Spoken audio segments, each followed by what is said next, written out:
dapat gawin ng isang Muslim upang mapanatili ang kapatiran sa bawat isa. So, una sa lahat, ang Propeta Muhammad sallallahu alaihi wasallam, nung siya ay nananatili sa Makkah, siya ay inaapi at siya ay sinasaktan, sinisiraan at pinagmamalupitan ng mga hindi mananampalataya. Siya ay nagtiis sa Makkah sa loob ng 13 years. Hanggang siya ay pinahintulutan at inatasan ng Allah subhanahu wa ta'ala na magsagawa ng hijrah o magtungo mula sa Makkah tungo sa Madina. At pagdating ng Propeta Muhammad sallallahu alaihi wasallam sa bayan ng Madina, ay mayroon siyang mga pangunahing hakbang na inutos sa kanyang mga kasamahan na isakatuparan. At ayon sa mga ulama, yung mga pangunahing hakbang na yaon ang susi sa sino mang mga nagnanais na magsimula ng Islamikong komunidad. Whoever wants to create an Islamic society or community, a Muslim community, kailangan niyang tignan at balikan yung mga pinrioritize, mga pinili ng Propeta Muhammad sallallahu alaihi wasallam na unang mga hakbang na dapat niyang gawin nung siya ay dumating sa Madina. So ano yung mga hakbang na yan? Actually, 3 lang siya. 3 bagay ang mga una niyang inuna nung siya ay dumating sa Madina. Number 1, binaul masjid, yung pagtatayo ng masjid. Dahil ang pagsasagawa ng masjid, pagtatayo ng masjid, ito yung connection ng tao sa pagitan ng tao at pagitan ng Allah subhanahu wa ta'ala. So para magkaroon ng Islamic community at maging matiwasay ang Islamikong komunidad, kailangan meron silang koneksyon kay Allah subhanahu wa ta'ala. Ang masjid ang palatandaan na ang isang lugar ay mayroong mga Muslim. Yan ang pinakamagandang palatandaan na ang lugar ay mayroong isang Muslim. Yung lugar na walang masjid, most of the time, ibig sabihin wala diyang Muslim, o kung meron mang Muslim, hindi sila nagkakaisa kasi hindi sila nakapagtayo ng isang masjid. Kaya naman nagpapasalamat tayo sa lahat ng mga kapatiran natin na nagsusumikap palagi na tuwing mayroong silang pupuntahang lugar, pinataguyod nila o sinisikap nila na makapagtayo sila ng mga masjid. At hindi ko naman sinasabi na lahat, pero sa mga, based on my observation, mga kapatid natin mga Maranao, isa sa mga magandang pag-uugali nila, kahit saan silang lugar, alhamdulillah, kapag ka napunta sila sa isang lugar, ang makikita mo laging nagkakaroon ng masjid. So, naway paggantimpalaan ng Allah subhanahu wa ta'ala mga kapatid natin na laging nagsusumikap, hindi lang yung mga Maranao, pati yung mga ibang tribo. Pero the Maranaos are well known. Na kapag sila ay napupunta sa isang lugar, ay nagtitipon-tipon sila at gumagawa sila ng paraan para maitaguyod o maitayo ang isang masjid. So, sa panahon ng Propeta Muhammad sallallahu alaihi wasallam, ang masjid ay hindi lamang lugar na salahan kung saan sumasamba ang mga Muslim, bagkus ito rin ay lugar na kung saan nagsasama-sama ang mga Muslim. Yaon ang lugar kung saan nagtitipon-tipon ang mga Muslim at pinag-uusapan nila dito yung mga bagay na may kinalaman sa Islam, sa kanilang relihiyon, sa kanilang mga suliranin, sa mga pangyayari, sa kanilang paligiran. Sa panahon ng Propeta Muhammad sallallahu alaihi wasallam, sa masjid nila nire-resolve yung mga problema na hinaharap o kinakaharap ng mga Muslim. Sa masjid sila nag-aaral, sa masjid sila nagsasaliksik ng kaalaman, sa masjid nila tinatanggap yung mga tao na dumadalaw sa kanila o bumibisita sa kanila. Ang masjid ay itinuturing na lugar ng nire-respeto at pinapahalagahan. Mula pa yan sa panahon ng Propeta Muhammad sallallahu alaihi wasallam at mananatiling ganyan para sa mga Muslim hanggang sa araw ng pag-uwi. Pero nakakalungkot, mayroong mga tao ngayon na hindi nila masyadong nire-respeto ang masjid.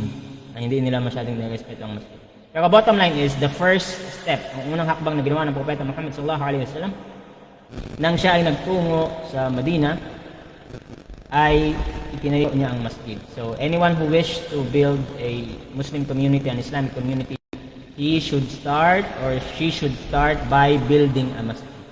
Kasi yan ang pinaka-pundasyon Si Allah subhanahu wa ta'ala ang pinaka-pundasyon ng matagumpay na Islamikong komunidad. Ikalawang hakbang o ikalawang bagay na inutos ng Propeta Muhammad sallallahu alaihi wasallam, which ito yung topic natin ngayon, ay yung pag-establish o pag-utos sa bawat Muslim sa kanyang kapanahunan, mula sa mga muhajirin, mula sa mga galing sa Makkah, at mula sa mga ansar, na magkaroon sa pagitan nila ng kapatiran, na patibayin nila ang kapatiran sa bawat isa. At ang pagkakapatirang yaon ang naging pundasyon ng bawat pagkakapatiran na meron ang mga Muslim ngayon. Ito ay nagsimula kailan? Nung inutos ng Propeta Muhammad sallallahu alaihi wasallam sa mga muhajirin at sa mga ansar na al-mu'akhabay ng muhajirin wal ansar, na pumili sila ng kapatid. Mula ang mga muhajirin, pipili sila ng mga kapatid, o ang mga ansar, pipili sila ng mga kapatid sa mga muhajirin at tutulungan nila ang bawat isa. So, isa yan sa mga in-establish ng Propeta Muhammad sallallahu alaihi wasallam, dahil ito ang magpapatibay ng isang komunidad. Pag sinabi natin kapatiran, brotherhood or sisterhood, ito yung pagdadamayan dahil sa isang sabihin natin meron silang common interest or common place. In this situation, ang common ground ng mga tao ng muhajirin at saka ansar, yung Islam. Kaya sila nagkakapatiran, kaya sila nagkaisa, nagdadamayan, dahil ang kanilang pundasyon ay ang Islam. Ang Islam. At tunay na ang mananampalataya, sabi ng Allah subhanahu wa ta'ala, ang magkakapatid. Innamal mu'minuna ikhwa. Innamal mu'minuna ikhwa. At napakaganda ng message ng Allah subhanahu wa ta'ala sa banal na Quran. Sabi ng Allah subhanahu wa ta'ala, innamal mu'minuna ikhwa. Tunay na ang mga mananampalataya ang magkakapatid. Pero karamihan sa mga nagkukutba at saka nagbibigay ng reminders kasi gusto nila na concise and short. Minsan doon lang nila pinuputol. Innamal mu'minuna ikhwa. Tunay na ang mga mananampalataya ay magkakapatid. Pero kapag binasa mo siya ng mahaba, subhanallahil azim, napakaganda ng Quran. Makikita mo dito ano yung kadugtong, fa aslihu bayna akhway. At pag-ayusin ninyo yung inyong mga magkakapatid. Kung mayroong dalawa na naghihidwaan, pag-ayusin ninyo. Wattaqullaha la'allakum turhamun. At katakutan nyo si Allah subhanahu wa ta'ala kung hindi kayo magkakaayos. Kasi ang hindi pagkakaayos ng mga mananampalataya, hindi nila pagkakaintindihan ay kasalanan.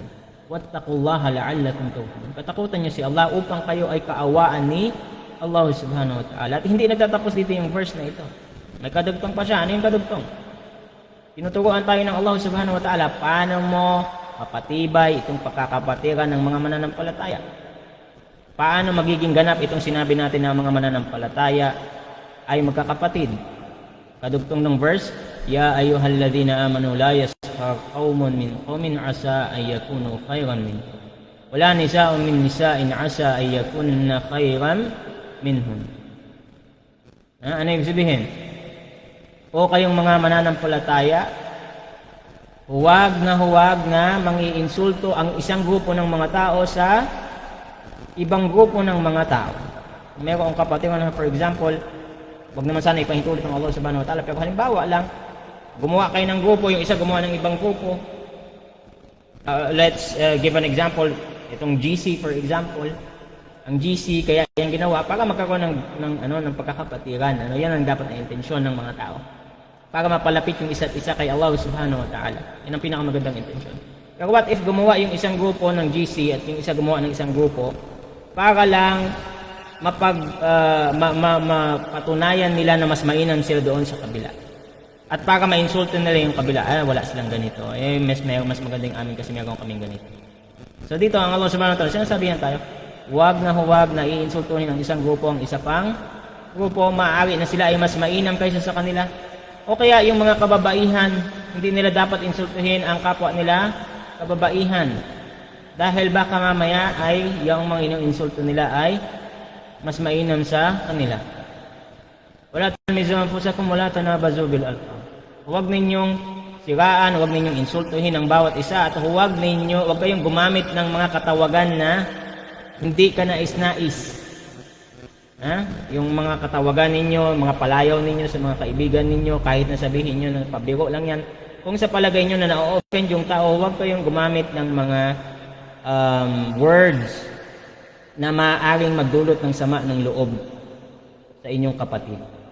Bi'sal ismul fusuq ba'da al-iman.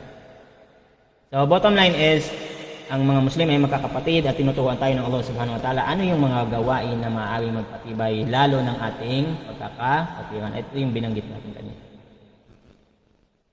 At mga kapatid, mga sisters, mga brothers na nanonood sa live natin inshallah ta'ala, itong mu'akha bainal muhajirin wal ansar, itong pagkakapatiran ng muhajirin wal ansar, dito natin minubod. Ito yung example, pinakamagandang example ng brotherhood na dapat gayahin ng bawat isa. Paano ba yung kanilang brotherhood? Yung mga tinatawag natin na mga originals. Muhajirin wal ansar. Paano ba yung kanilang brotherhood? Binanggit ito ni Bukhari, Imam al-Bukhari. Rawal Bukhari annahum lamma qadimul Madinata akha Rasulullah sallallahu alaihi wasallam baina Abdurrahman bin Auf wa Sa'ad bin Abi Rabi'. Sabi ni Bukhari, Imam al-Bukhari, yung kilalang muhaddis, sabi niya, nang dumating ang propeta Muhammad sallallahu alaihi wasallam sa Madina, kanyang inatasan na magkapatiran ang dalawa, si Abdurrahman bin Auf at saka si Sa'ad bin Rabi'. So, bawat isa sa mga sahaba, hindi lang silang dalawa, ay kumuha ng kapares na sa mga muhajirin at saka sa ansar. Sabi ng Ansari ni Sa'ad bin Rabi', sabi niya, ako ang mayroong pinakamaraming pera sa mga ansar. Hatiin mo, hindi niya sinabi na hahatiin ko. Sabi niya, hatiin mo ito sa dalawa. Kunin mo yung part mo. Kung maghati sa dalawa ng kayamanan ko, kunin mo yung part mo. Meron akong dalawang asawa, ya Abdurrahman bin Auf. Tignan mo kung sino yung mas nagugustuhan mo sa kanila. Banggitin mo yung pangalan niya, i-divorce ko siya, at kapag tapos na yung kanyang idda, ay maaari mo siyang pakasalan kung gugustuhin mo. Kita niyo yung kapatiran na meron sa kanila. This is, sabihin natin, absurd in our standards today. Anong klaseng kapatiran ito? Aalok mo yung kalahati ng iyong kayamanan at siya pa ang papipiliin mo. Ano yung pipiliin niya? Iaalok mo yung dalawang asawa mo, i-divorce mo yung isa at hayaan mo na siya ay pakasalan ng isa. At walang ibang dahilan na nagtulak sa kanila para gawin ito, liban sa kanilang pagnanais ng kaluguran ni Allah subhanahu wa ta'ala. Subalit, si Abdurrahman bin Auf at ang mga sahaba, of course, ay hindi mga tao na sabihin natin na nag-take ng advantage sa kanilang kapwa. Bagkos, ang sinabi ni Abdurrahman bin Auf, sabi niya, asan dito ang palengke? Hindi mo kailangan gawin yan, turo mo na lang sa akin ang palengke. At tinuro sa kanya ni Sa'ad bin Rabi' ang palengke, at doon siya ay nagtinda at siya ay naghanap buhay, at alhamdulillah napabilang siya sa mga tao na yumaman sa Madina. Yumaman sa Madina. So ganito katindi. Ganito yung katatag ang pagkakapatiran ng mga sinaunang Muslim.